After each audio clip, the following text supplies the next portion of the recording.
কি ব্যাপার মিস্ত্রি কাম বাদ দে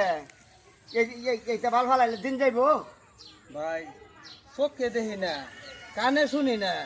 এর লেগে মনে করো অনেকে আমার কাজ কাম করায় না অনেক বিকল্প ফুলাফান লয় তো চলুন লাগবো তাই একটা বুদ্ধি একজনে দিল বয়স্ক লোক আমার দাদা লাগে সম্পর্কে কইলো তুমি একটা কচুর বাগান করো প্রতিটা একটা জায়গা আছে এই কচু দিয়া ব্যবসা করিয়া তুমি সফলতা পাইবা না এই কচুতে দিন যাইতো না আরে ভাই শোনো গতবার আমি 1.5 লাখ টাকার কচু বেচছি হ্যাঁ এবার আরো একটু বাড়াইছি বুঝছো কচু তো 1.5 লাখ টাকা বেচো এটা তো তোমার তো জানো ঘুরিয়ে গেছে জান ফুরিয়ে গেছে এখনকার মনে করো যে একটা সুবিধা আছে কি জানো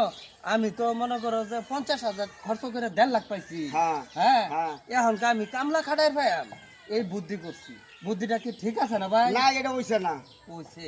কিভাবে তুমি আরো বুঝাই মনে করো এবার যে জমি ভাড়াই লইছি না ফসল বেশি হইতেছে কামলা বেশি যাইতেছে না কামলা বেশি গেলেও আমি হিসাব করে দেখছি ইনটু টেন এবারে 3 লাখ টাকা আইবো আমার তাই মিস্ত্রি কামের সে বালা অনেক বালা ভাই অনেক বালা